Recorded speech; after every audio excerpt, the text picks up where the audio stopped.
continued success of CPR, not only for ourselves, but more particularly for our children, grandchildren, and all of Colorado. For that reason, we decided to put CPR in our will, and we feel very good about it. If you would like to become a legacy partner, learn more at cpr.org. From NPR News, this is All Things Considered. I'm Audie Cornish. And I'm Robert Siegel. This week we're examining risk and how we handle statistics and probability. And today we're at the doctor's office. Many of us get confused by claims of how much the risk of, say, a heart attack might be reduced by taking medicine for it. And doctors can get confused too. Karen Sepulka runs the Health Decision Sciences Center at Boston's Massachusetts General Hospital. We did a survey of our primary care physicians a few years back, and we asked them, how confident are you in your ability to talk about numbers and probabilities of outcomes with your patients? And what we found surprised us a little bit. Only about 20% of the physicians said they were very comfortable using numbers and explaining probabilities to patients. Doctors like Lee Simmons typically use words instead of numbers. As doctors, we tend to often use words like very small risk, very unlikely, very rare, very likely high risk. Simmons is an internist. She's part of a group practice of internists who provide primary care at Mass General. Those words, she says, can be unclear to a patient. People may hear small risk, and what they hear is very different from what I've got in my mind, or what's a very small risk to me. It's a very big deal to you if it's happened to a family member. Dr. Simmons is part of a program called Shared Decision Making. It gives patients online, written, and visual information, and one aim is to make risk understandable, to bridge the gap between percent probabilities and words. Most doctors would say if they know people have risk factors like diabetes and high blood pressure and they smoke, our concern is extremely high. I'm often surprised when I put that into, say, a calculator and I see that the number is only, in fact, 25%. In my mind, I'm conceptualizing something even higher than that, but for most of us, that's a threshold that's quite high, 1 in 4. 1 in 4 is a high number. Yeah. You know, one can look at that and say, hey, the glass is 3/4 empty. I mean, it's, the odds are in my favor. I would... A lot of people will say that. Yeah. So, Dr. Simmons and others who use shared decision-making tools are trying to develop better ways to tell patients about risk. Have a seat. Okay. So, Joe, I thought we might talk about a little bit about your cholesterol. Joe Bianco of Charlestown, Massachusetts, is 60, and rather than just tell him how much at risk he is of a heart attack, rather than give him a number, Dr. Simmons makes it visual. She shows him a computer screen displaying a visual calculator developed by the Mayo Clinic. Imagine 100 green dots arranged on a 10 by 10 grid, each dot with a little smile symbol on it. If we look at each of these dots as one person, it'll show us in the next 10 years how many of these people might be expected to have a heart attack. So we put in their age. Once Joe Bianco's information is entered, some of those green dots will turn yellow, and those smiles will turn upside down into frowns. And then looking back at the most recent cholesterol numbers, your good cholesterol is 34, and as we've talked about, I'd like to see that a little bit higher. When Bianco's profile is submitted, and the screen represents 100 men like him, 12 dots turn yellow, 88 remain green. 12% of men like him will have a heart attack. He's seeing a graphic representation of that probability, and those unhappy yellow dots are literally marginal, a little more than one vertical row of them running up the right side, greatly outnumbered by the still smiling green dots. It looks like my chances are pretty slim. What's that, 10, 12%? 12%. Yeah. Bianco had decided earlier not to take a statin medicine to lower the risk of a heart attack, and the 12 frowning yellow dots out of 100 don't change his mind. 12% isn't bad. If it was 25%, but that doesn't look like threatening news to me. Well, then Dr. Lee Simmons enters another factor into the Mayo Clinic's online computer. What if all 100 men fitting Joe Bianco's profile take a statin drug every day for the next 10 years? The number of yellow dots on the screen, the percent who will have a heart attack, changes for the better. That number goes down to 7. So 5 people are saved from a heart attack by taking the medication. Some people look at that and say, well, that's almost cutting the risk in half. Other people say, well, I don't know, it's still 88 people who didn't benefit either way, and only 5 who had a benefit. How does that ring to you? If the facts support it, then I take, it makes my decision valid Oh, really? by looking at the graph. Yeah, I Substantiates it. After Bianco left her office, Dr. Simmons told us how that graph has made her job easier. In his case, he has had a long-standing concern about taking medications, and he has found it helpful to look at things more in that graphic form. So to engage him in that way has been pretty useful for me, and not holding out an absolute, you must take a medication, but that I'm going to work with you to improve your overall health has been useful. So I'm in agreement with him that holding off on a medication is a reasonable choice. What brought you in to see me? Well, I've been having increased hip stiffness and pain. We're still at Mass General, but no longer in primary care. We're now in the orthopedics department. Jim Westberg of Nashua, New Hampshire, has come to see surgeon Andy Freiberg. Dr. Freiberg is in charge of hips and knees. I just want to rotate your hips. Tell me if anything hurts or is weird. I won't do it hard. Does it hurt to rotate it in? A little right there. Westberg is a very active 59. He hikes, swims, skis, and rock climbs when he's not at work, selling 3D printers. He wants a hip replacement, and in the course of examining him, Andy Freiberg cites some numbers. Your risk of infection is probably under 1%, probably close to 0.5%. That less than 1% risk does not deter Jim Westberg. Before his appointment, he had received a shared decision-making packet, booklet, and a DVD, all about hip replacement. He said that was helpful. He said he did some other research, and just as important, anecdotally, people he knew had the surgery and were thrilled with the outcome. I asked, how important had it been to hear numbers, percent probabilities attached to, say, risks of infection? I think they're fairly important because I actually have an engineering degree. I've got a technical background, so maybe I'm a little biased, but numbers do mean something to me, and the risk we talked about of 0.5 to 1% doesn't really concern me that much. If he'd said 15 to 20% risk of infection, That'd be a concern. that would be a serious concern. Can words suffice in that context? Is it okay to say the risk is really very low, or it's very rare, or do you need to hear a number attached to it? I like to hear a number attached to it. I do personally think the numbers are important. I mean, how somebody says, well, it's a moderate risk. Well, what does moderate mean? Numbers, it's much clearer. That's Jim Westberg of Nashua, New Hampshire. So, Audie, we've heard about communicating the probability of a successful operation or an illness by words, with images, or using numbers. And Mr. Westberg says numbers are much clearer than words. Here's one measure of that I came across that I want to try out on you, if you don't mind. It's about how common side effects are for certain drugs. The FDA urges drug companies to give numerical values for risk, not, and I'm quoting from their website here, not vague terms such as rare or infrequent. But a few years ago, the European Union matched a scale of terms for side effects: very common, common, uncommon, rare, and very rare, with numerical definitions for each of those 5 levels of frequency. So here's the question to you. What percent of cases do you think qualified for the top level, a very common side effect?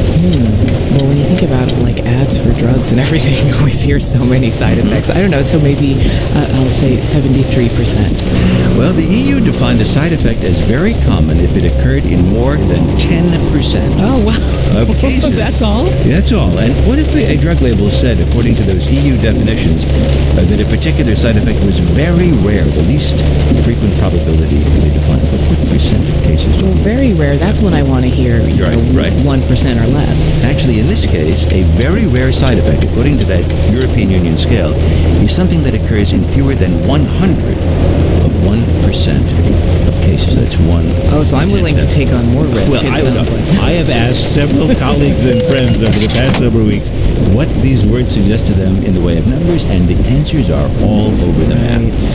Tomorrow, in fact, we'll hear more about numbers and prescription drugs.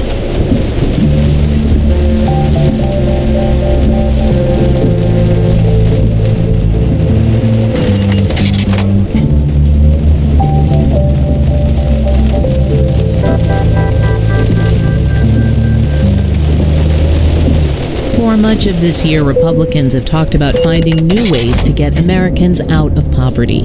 But so far, they've offered few specifics.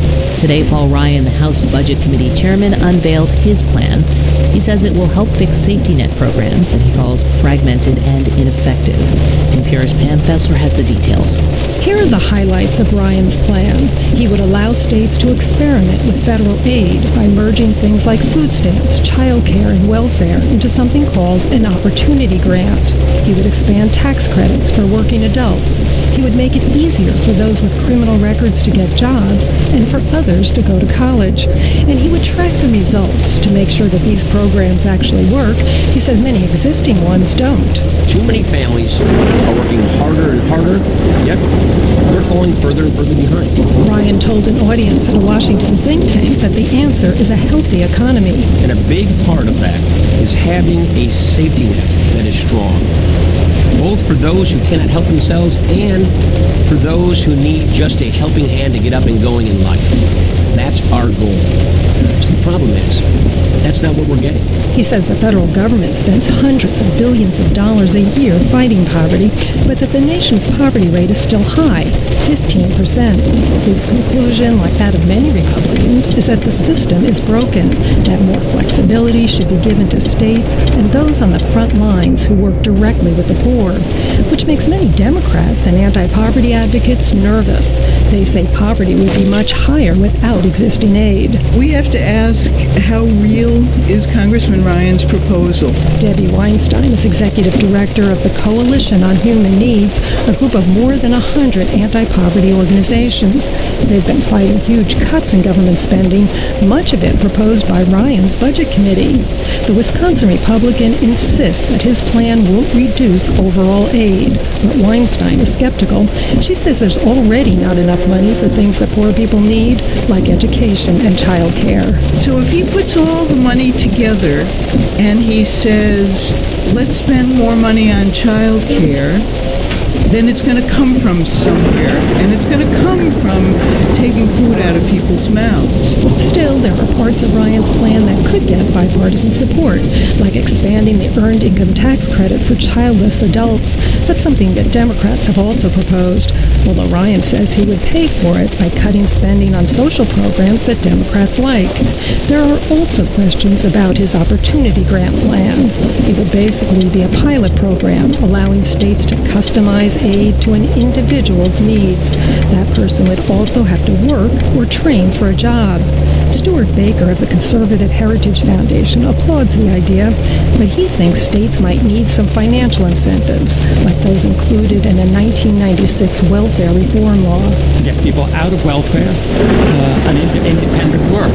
I don't see that in this, and I think that's an element that has to be looked at more carefully. And Ryan admits that there are still lots of unknowns about what will and won't help the poor, which is why he says his plan is a discussion draft, that he's really just trying to start a conversation. Pam Fessler, NPR News, Washington.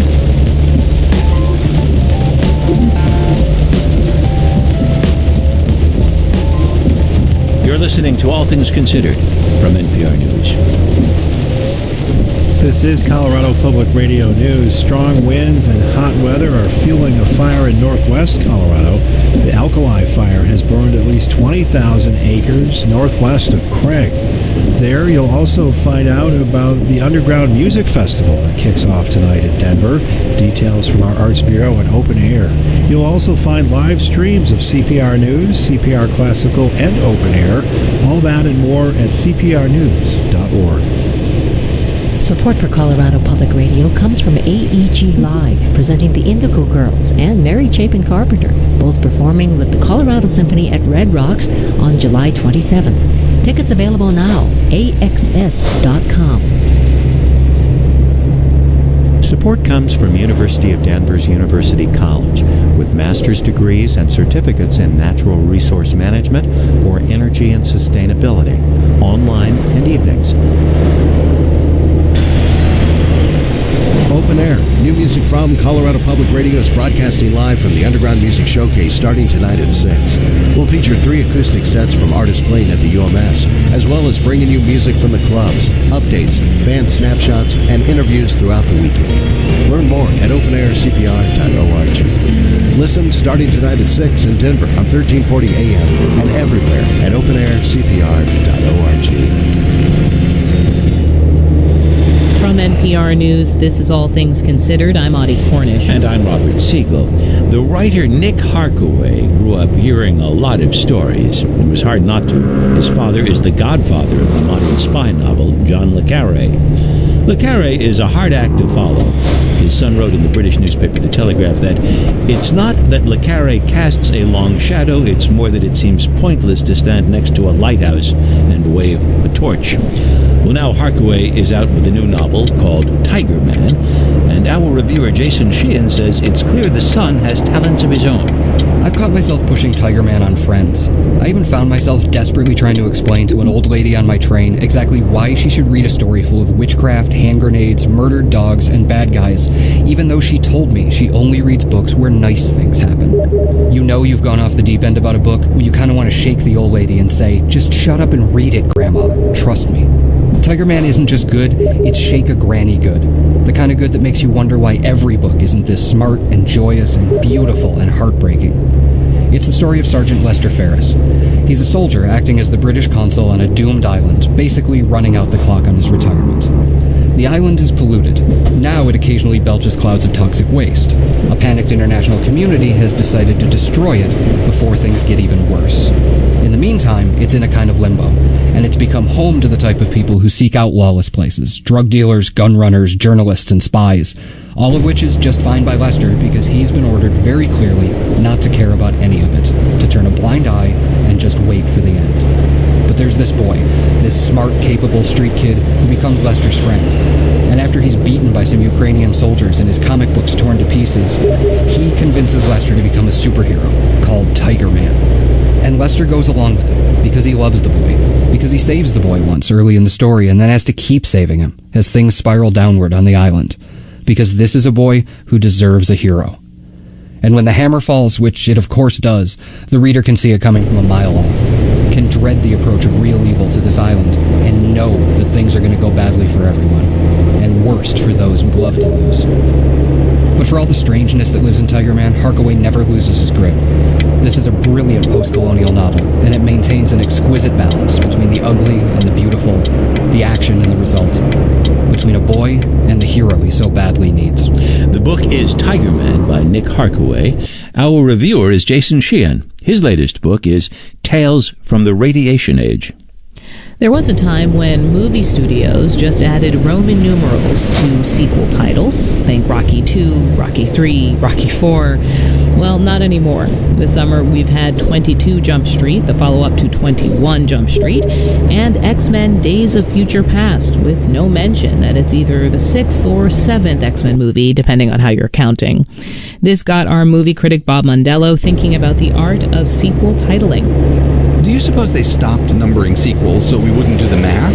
Totting up time spent, dollars spent, watching the same plot play out with variations. 5 Die Hards, 7 Planets of Apes, 9 Elm Street Nightmares, a dozen Star Treks going boldly where pretty much everyone's gone by now. It makes sense a studio might want to downplay that, make things at least sound fresh, as with the Harry Potter and the movies, where book titles get our hero from preteen to young adult. Harry Potter and the Chamber of Secrets, Prisoner of Azkaban, Goblet of Fire, until the last couple where they settled for Deathly Hallows Part 1 and 2, which I guess they figured was better than Harry Potter and the male pattern baldness. Harry, you need to shave, my friend. You know, at times, I forget how much you've grown. Sometimes just using numbers for titles makes sense, as with Steven Soderbergh's Oceans trilogy about an ever-expanding gang of con artists staging ever more elaborate casino heists. All right, gentlemen's down to 3-number combination, 11, 12, and 13.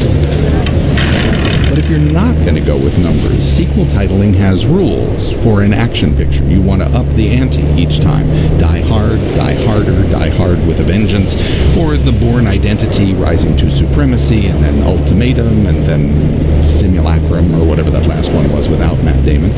If it's a horror flick, you want to add to the dread.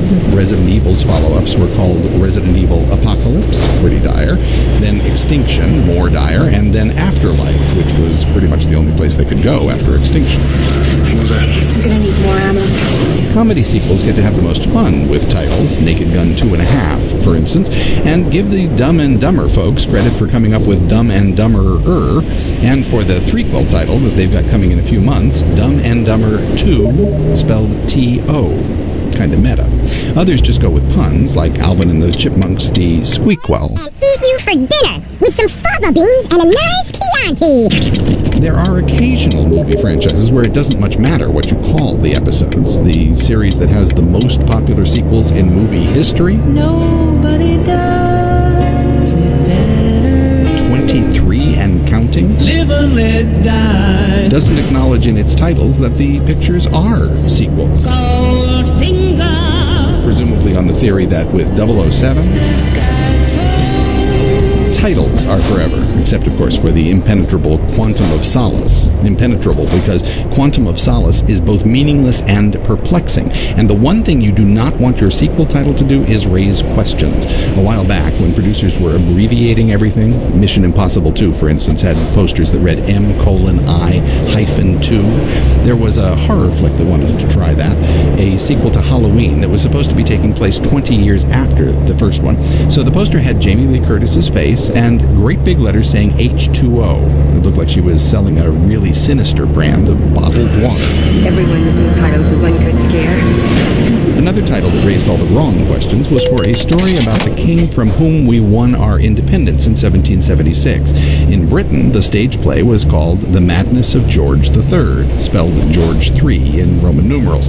But when it was turned into a film, the producers worried that Americans wouldn't know who George III was, so they added the word king, The Madness of King George, while dropping the Roman numeral at the end for fear that audiences would think they'd missed parts 1 and 2. I am the king of England, Mozart. You are the patient. What's the best sequel title ever? Well, reasonable people will disagree, but my vote goes to the Alien sequel, Aliens. This is unbelievable. How many? Can't tell. Lots. First time around, just one of those critters was plenty scary. This title promised, after the movie delivered, a whole planet's worth. It's not always easy to know whether a sequel has a good title until the movie arrives. I can't say that The Avengers Age of Ultron means much to me at the moment. No doubt it will next summer when the advertising is in full roar. Not sure what would be right for the rumored sequel to Shakespeare in Love. Woody Allen's already made a Midsummer Night's Sex comedy. Love's Labor's Found, maybe? There is one upcoming title, though, that I'm prepared to say feels right, playing off nothing more than affection for a character who swam her way into audience hearts about a decade ago. Just keep swimming, just keep swimming, just keep swimming, swimming, swimming. What do? We swim. Back swim, then, she was looking for a hatchling named Nemo. I love to swim in Dory. When you Now, she's apparently lost herself. See, I'm gonna get stuck now with that song. Now it's in my head. Sorry. So the title, Finding Dory, just about perfect. I'm Bob Mandela.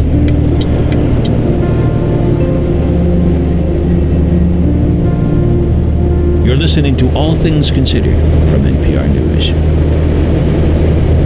This is Colorado Public Radio. I'm Pat Mack. Thanks for joining us. A chance for showers and storms through the evening for the Denver area. A low tonight in the 60s with some strong wind gusts continuing. Tomorrow, another chance for some showers and storms with a high in the mid-90s. A high on Saturday in the low 90s and then 80s for Sunday in Denver. Storms also possible tomorrow in Grand Junction and Pueblo with highs expected to reach again into the 90s. This is KCFR Denver and KCFC Boulder on HD at 90.1 FM, in Gunnison on translator K210BS and online at CPR.org. Support for Colorado Public Radio comes from the Colorado Health Foundation Symposium, engaging discussion of health and healthcare, streaming live July 23 to 25. Register and watch online at coloradohealth.org/live. Support comes from Waterworks Car Wash of Denver, a full-service green car wash offering express details and dedicated to efficient water use, located in Denver on Broadway and 3rd. More at carwash-waterworks.com. You're tuned to Colorado Public Radio News with all the major stories from around the nation, the world, and around Colorado.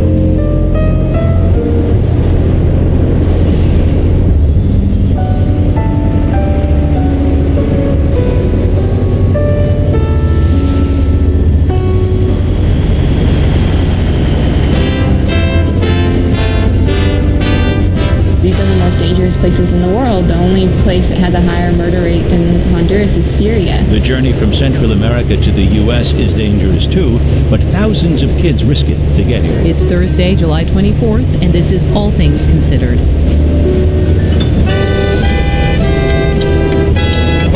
I'm Robert Siegel. And I'm Audie Cornish. Coming up, what sends young migrants north from Central America and how they get here. Also, yesterday's botched execution in Arizona. To watch a man lay there for an hour and 40 minutes gulping air, I can liken it to if you catch a fish and throw it on the shore, the way the fish opens and closes its mouth.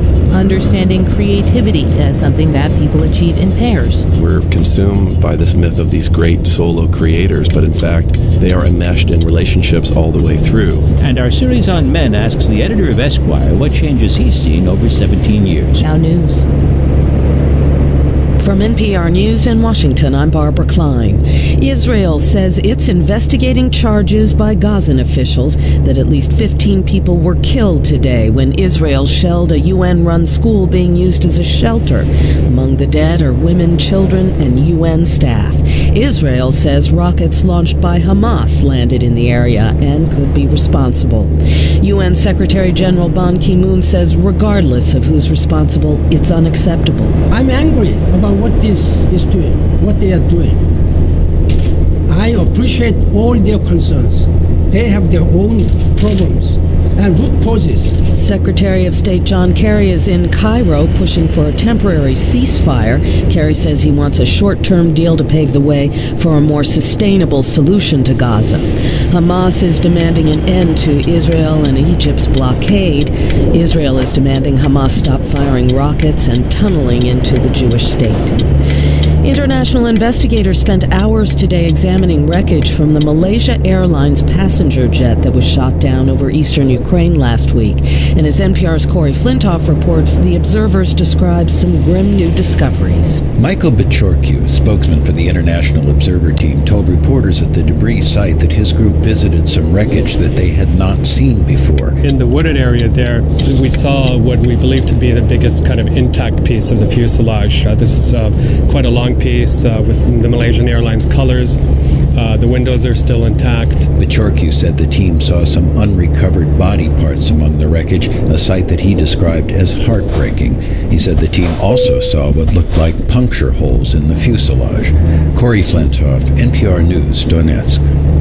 Democratic Senator John Walsh of Montana could face extra pressure as he seeks re-election. A faculty review board at the Army War College says it'll investigate plagiarism charges involving a research paper Walsh wrote when he was at the school back in 2007. NPR's Tom Bowman reports. The Army says there's enough evidence of possible plagiarism to mount a review, and the faculty board could recommend disciplinary action to the War College leadership. A Walsh spokesman said the senator made an unintentional mistake as a War College student in not providing proper citations in the paper, saying he was also dealing with the consequences of a tough deployment as a battalion commander in Iraq. There have been 6 cases of plagiarism at the college since 1990. Students found guilty were kicked out. Those who graduated had their degrees revoked and their names chiseled off a class plaque. Tom Bowman, NPR News, Washington. On Wall Street today, the Dow Jones Industrial Average closed down 2 points at 17,083. The Nasdaq fell 1 point, closing at 4472. This is NPR. This is Colorado Public Radio News. I'm Pat Mack. A Boulder County District Judge has struck down Longmont's voter-approved ban on hydraulic fracturing, but she stayed her decision pending an appeal. In her ruling released today, the judge states the ban conflicts with state regulations and Colorado's interest in efficiently developing oil and gas deposits. A spokeswoman for the largest oil and gas industry group in the state calls the ruling a victory. She says oil and gas development is important to the state's economy. But supporters of the Longmont ban say the ruling will be appealed. Kay Fissinger is president of an organization backing the ban. We expected all the way along the line that this would be back and forth kind of issue, would not be settled with the district court. However, the judge ruled one side or the other would appeal. We, especially as Longmont, have vowed to take this all the way to the Supreme Court. That's what's required. The Colorado Supreme Court ruled in 1992 that cities cannot entirely ban drilling, but the court said they were not completely forbidden from regulating oil and gas development. The judge in the Aurora Theater shootings case says defendant James Holmes' second sanity evaluation can be video recorded despite his lawyer's objections. The defense argues the law does not authorize videotaping and it might interfere with the evaluation. The judge disagreed, saying the law does not prohibit it. It's not clear if jurors will see that video. Authorities say the alkali fire burning about 14 miles from Craig in northwest Colorado now covers about 20,000 acres. Windy and hot conditions are making it difficult to fight the fire. No injuries have been reported. A cabin and barn have been destroyed and 3 head of cattle have been killed. This is CPR News. Support for NPR comes from the John D. and Catherine T. MacArthur Foundation, committed to building a more just, verdant, and peaceful world. More information at macfound.org. Support comes from MPI Media Group, presenting the home video release of GMO OMG, an exploration of genetically modified organisms in our current food systems. DVD, Blu-ray, and digital download available in stores and online. Info at gmofilm.com. Support comes from Cancer Treatment Centers of America in Phoenix, committed to customized lung cancer treatment programs with minimally invasive procedures and therapy options to help support overall health. cancercenter.com. From NPR News, this is All Things Considered. I'm Audie Cornish. And I'm Robert Siegel. Now, a perilous journey of more than 1,000 miles that ends in a very mixed reception. Young Central Americans crossing the border from Mexico unaccompanied may find a hostile reception, as they did in Murrieta, California earlier this month. Or, as also happened in Murrieta, those undocumented immigrants may find a counter-protest of welcome.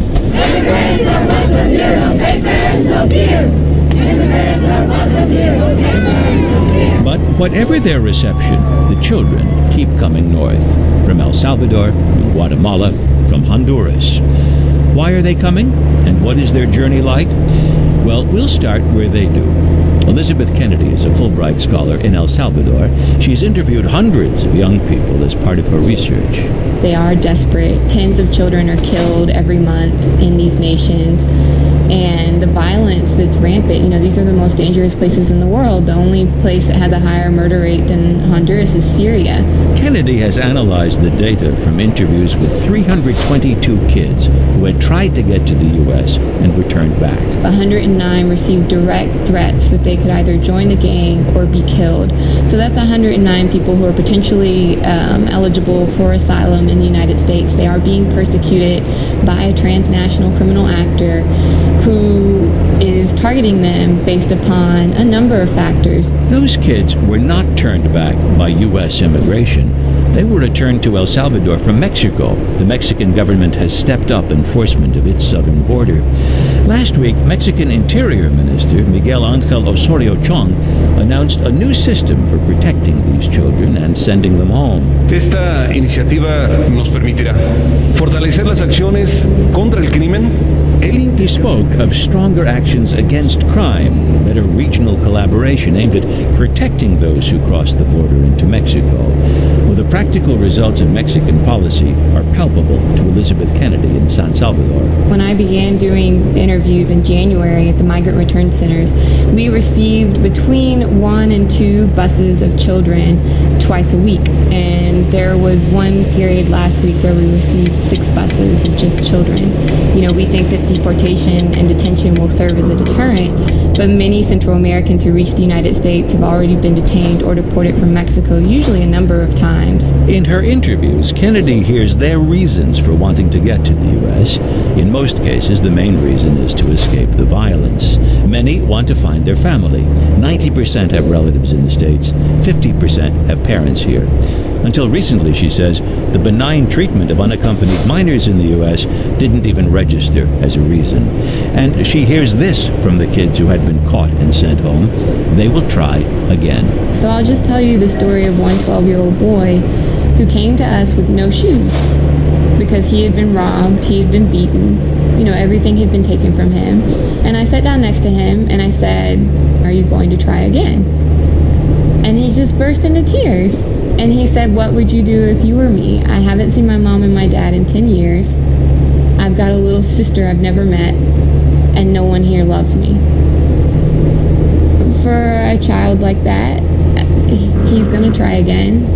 Elizabeth Kennedy says some families can afford to pay a smuggler, a coyote. That can cost as little as $3,000 or as much as $8,000. The price covers 3 chances. A 4th and a 5th chance come with a discount.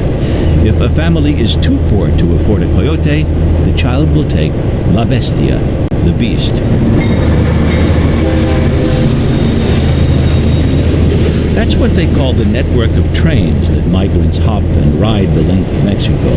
This recording of La Bestia was made by Deborah Bonello. She's a freelance video journalist based in Mexico City. That train journey is very dangerous. First of all, La Bestia is a huge freight train not designed for passengers, so migrants have to ride the roof and often have to run and jump on the train when it's already moving, which means they can fall off or get bounced off as they're trying to get on the train. People have lost arms, legs, if not their lives. But the other danger that increasingly migrants are facing is that of organized crime. Criminal groups like Los Zetas are charging a tax now, and if you can't pay, you basically get thrown off. And it's not just the criminals demanding money of migrants. She says corruption is notorious among Mexico's immigration authorities and police forces. And if all those perils can be negotiated, that train ride is often marked by hunger and thirst. A lot of the migrants climb up there thinking, it may be a few hours, and it's half a day that they're on the train, and if the train doesn't stop, they have no access to food. Often they rely on the charity of strangers. Bonello filmed this example for the online news service Global Post. Women in Veracruz in southern Mexico bag rice and toss it up to migrants riding the beast when the train comes through. It's become routine. Shouts of gracias from migrants as the train pulls away. It's something that Las Patronas, as they're called, have been doing for decades also. It used to be just young men and grown men who made that journey, and now they see women with their young babies on the train, very young children climbing up on the train. But yes, it's absolutely something that they do out of the goodness of their hearts. Let's say after all the dangers of riding La Bestia, a young immigrant arrives undocumented at the U.S. border. Say someplace near McAllen, Texas. That's where NPR's John Burnett joins us from Anzalduas Park. John, what happens to these kids when they get to the U.S. border? Hi, Robert. There's a couple of options. One is that they just cross a regular port of entry. They walk across the bridge and they give themselves up to the Border Patrol, where they're processed and then detained for a while, and then they're sort of fed into the immigration court system. What we also see is when they cross the river, we're standing on the northern bank of the Rio Grande, and they cross in inner tubes, they cross in even children's swimming pools, inflatable pools, they cross in homemade boats, and then they'll walk across this picnic area into Hidalgo County, Texas, where there is quite a force of Border Patrol waiting for them. And essentially they present themselves to the border guards?